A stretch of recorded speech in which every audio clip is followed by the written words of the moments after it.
I was introduced last week as the Right Reverend Dr. Richard Melvin Busic. And there is truth in that. I was a pastor for 25 years and preacher. And then I was a preacher fundraiser. I had to do both at Northwest Christian College, now University, for another 20 years. And while I was at Albany First Christian Church, I was able to assess our team approach to ministry and earn a doctorate. And when I completed that and earned the doctorate, people at the church were a little nervous. And they said, if you begin to get too highfalutin, we'll call you doctor, but we'll call you Dr. Dickey.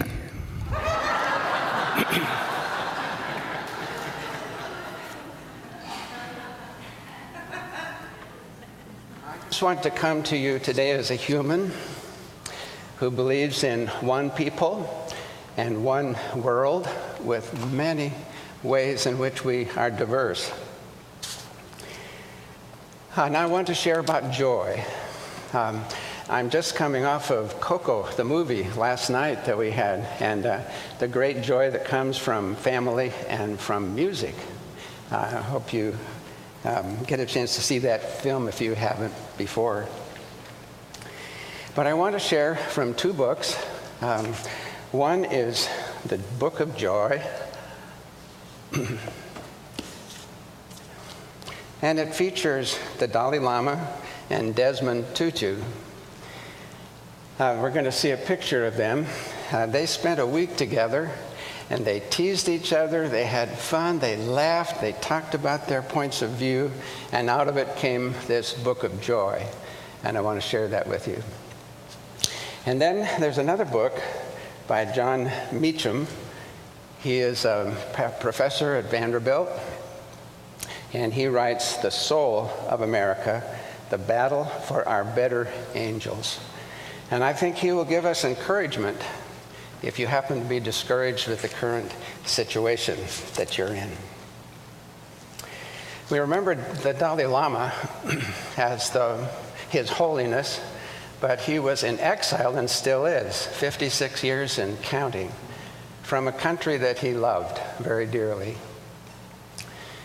And we remember him because he speaks widely, and there are crowds that gather around him when he comes to speak, and he speaks of kindness and compassion, of care for the earth, an understanding of interfaith experience, and most of all, peace for the world.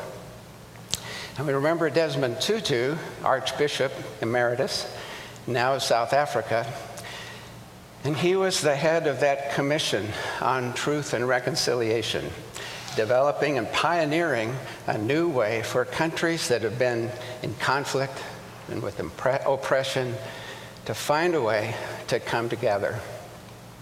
He also heads up a group that he brought together called the Elders, and it's leaders, global leaders, that meet regularly and talk about world peace and human rights. From these people today, we will learn something about joy. I certainly did. I was asked in a pod group to be a part of a little exercise where we said something about what was your low last week and what was your high. And when it came to me, I just sort of blurted out, well, my low was I read the paper this morning. And my high was that I've been reading John Meacham, who reminds us that Abraham Lincoln talked about our brighter angels, and reminds us that our current climate is not new. Our country has gone up and down and up and down, but presidents and citizens have gathered together and been united in overcoming fear and extremism, and these brighter angels have won repeatedly over and over again. He has us remember hope. I think of Habakkuk. That was a long scripture. Thanks for reading all of it. The part that I want you to remember is, it says, write the vision. Now, there are people oppressed. There's all sorts of things to worry about and be concerned about and depressed about. And Habakkuk is encouraged by God to write the vision, write it clear, so that anyone can see it, even a runner running by, and keep a spirited hope and spirited work alive. If it seems like the vision is tarrying, wait for it. Don't give up. Keep hope. In the church calendar year, we are in the time of ordinary time. What does that mean? Is that ordinary time unimportant time? No. Ordinary time, according to the priests and the clergy of the day, you wear green. Whoops. I'll put it back on. You wear green because it's a symbol of hope. It's a symbol of green trees, green grass, beautiful flowers. It's not a time to be discouraged. However, it can be a time when you're discouraged. We read a book in Pod by Kate Bowler. There's a reason for everything. And she writes, and you remember that she has incurable cancer. And she was exhausted when she wrote this. But listen, Easter has poured itself out. Now the members in the church are stumbling through the calendar in ordinary time. There's no cosmic interventions of Jesus, no birth at the manger, no death on the cross, no resurrection. Just the ponderous pace of people singing and praying and keeping their kids quiet during the sermon. The magic fades and reveals the church for what it is, a plain people in a boring building waiting for kickoff. You ever felt that way? Yeah, you can get to feeling really down sometimes. The beautiful thing is, as she continued to think about her situation, she started to write down her feelings and what was happening to her. She spent a lot of time thinking about her kids and her family and what she wanted and wished for them. She started writing down things that people said that helped her and things that hurt her or confused her, and what they did for her that was helpful. She said, at a time when I was in the hospital, I should have felt like God had abandoned me. But I didn't feel that way. I wasn't reduced to ashes like I thought I might be. People started writing me. They started encouraging me. They started writing what was helpful to them. And they started saying something more than just what is the reason we die, the reason for everything. Go back to that story. But who was there? And she said, I was surrounded by people who prayed for me, who loved me, who sent me notes, gave me warm socks, sent me cards. They were like humming around me a whole bit of worker bees, and they were mirroring the face of Jesus. I don't know if you've been there or not, but sometimes when grief comes like that, and illness and suffering comes, you get overwhelmed by the fellowship, the amount of people who do know you and do care about you.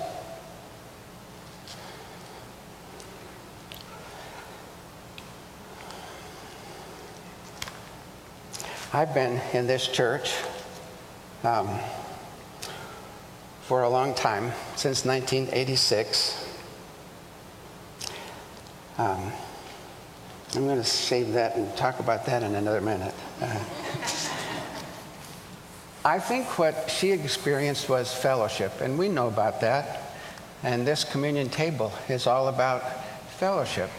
and support of one another. And in the first letter to John,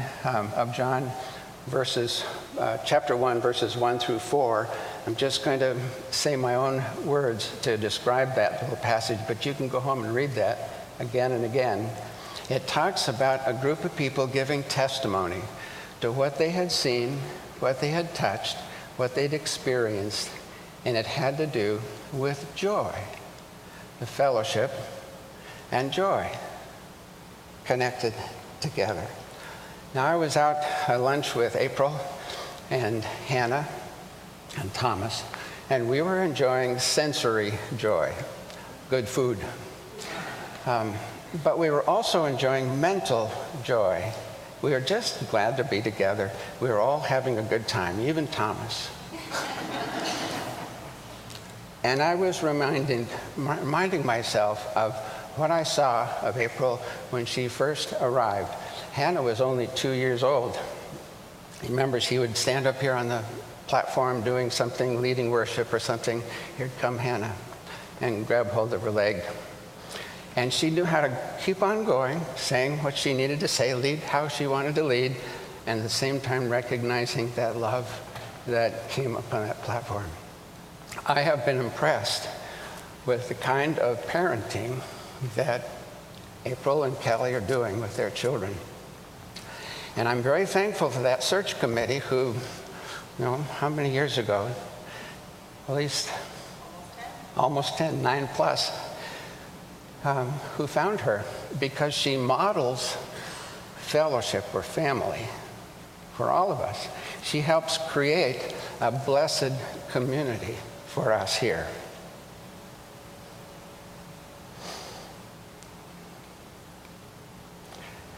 When the idea of the mural for the wall came up, I was a little uneasy. I knew we had so many projects around here. And how are we going to get to all of them and add another one yet? It bothered me a little bit, and I was not in favor. And then I was reading in John Meacham.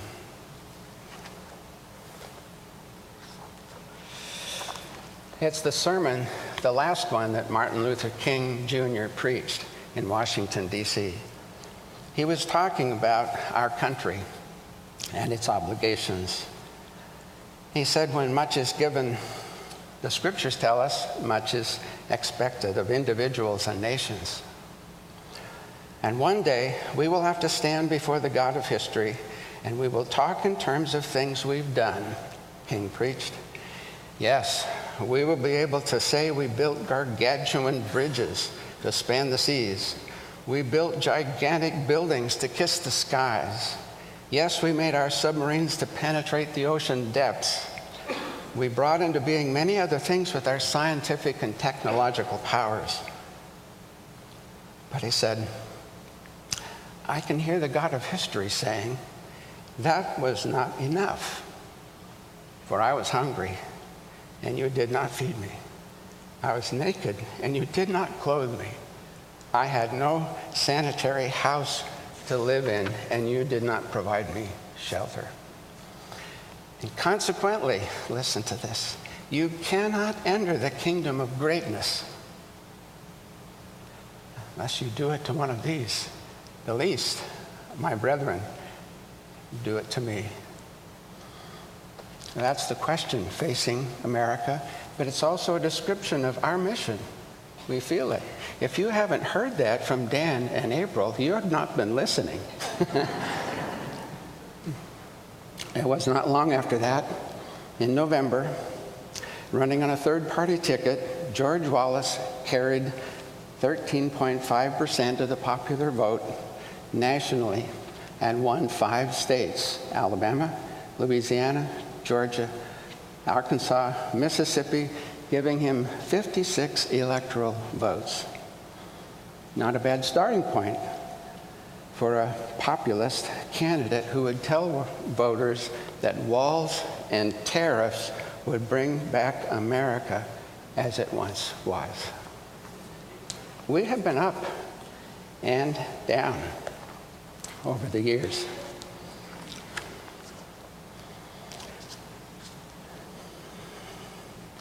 Guess who didn't make it to the mural on our wall?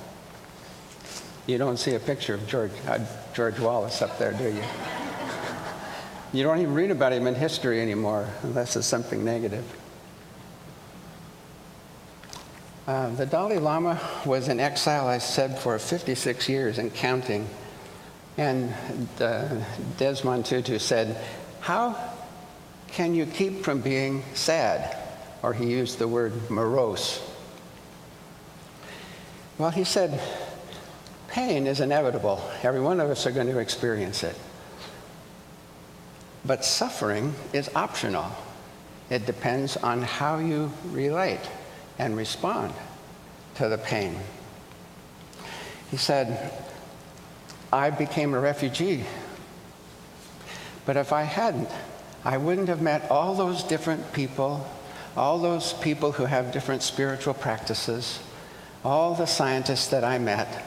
If I had stayed in Potala, Lhasa, which is sometimes referred to as the golden cage, it never would have happened for me. So it's the same tragic event, but you look at it at a different angle, and it's entirely different. And he said, that's why I'm not morose. There's a Tibetan saying, wherever you have friends, it's your country. Wherever you receive love, it's your home. Now, I've been in this congregation since 1986. I was talking to Patty Osborne. She's been here a lot longer than I have, so some of you have also. But I have experienced a fellowship or a joy in this congregation. Most of you know that my wife and I went through the disease called Alzheimer's, and it's a bad disease. It's called the long goodbye. We spent about 16 years in that period of time. But I want to thank you for the way you responded to her. I wander a lot, as you probably notice on Sunday morning when I wander around. So Ginny was always looking for me, and you would take care of her, guide her around, help her find me. You were patient with her when she was trying to say something in a class or in a group and she couldn't find the words. You took a prayer shawl